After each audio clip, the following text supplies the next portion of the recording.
Welcome back. Well, a new era of Creighton basketball. Mac, you got 9 newcomers. How are all the pieces fitting together in year 16? Some days better than others, but we're getting there. It's been a fun group to coach. I think they get along really well. I think they've embraced our style of play and our culture and what we're trying to do. And there's certainly been some positive signs, and there's been some things we need to clean up. But that's part of this time of year. For the last 5 years, there's been a pretty clear identity of Creighton basketball.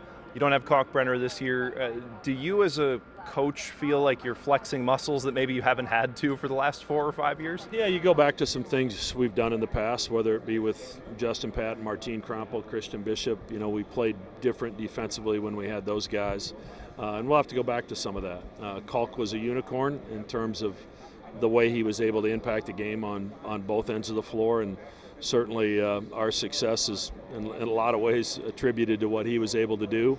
But this group has different strengths, and they've been fun to coach, and it'll look a little bit different, but I'm hopeful the results will be similar. Normally you hand over the keys over the summer to your assistant coaches. Alan Huss here, obviously the associate coach, the coach in waiting for you. How have you seen his style change since coming back from High Point? Well, I think a couple things. Number one, he took things from everybody that he's worked for and developed his philosophy and used it at High Point, and it was extremely successful. So he's brought some of those ideas that maybe we didn't do in the past to me, and we've been able to implement some of those. Secondly, you always think what it's like, what the head coach is going through when you're an assistant, but until you've been a head coach, you don't fully appreciate that. And I think now he understands, empathizes maybe with some of the decisions that the head coach needs to make. But we're doing this together. He's going to largely be involved with offense, but every decision we make in terms of the program defensively, what we're doing recruiting, he's been involved in, and he's been just absolutely terrific to have him back.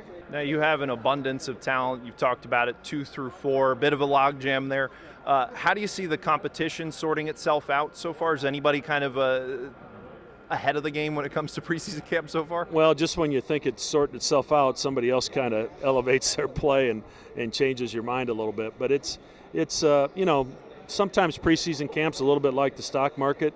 It goes up and down, and guys have great practices and poor practices, and you try not to put too much weight on either. You're really looking for consistency and who's going to do it, who can best do it day by day, and we know what to expect. But to your point, there's a lot of guys that can play, and there's a lot of guys that probably have shown me that they deserve to be in the rotation, but unfortunately, there's going to be 3 or 4 that don't play.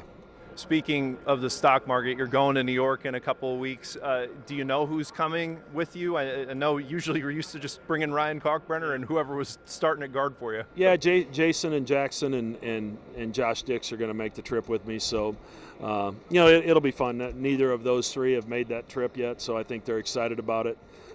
It's always fun to go get a good meal in New York City the night before Media Day.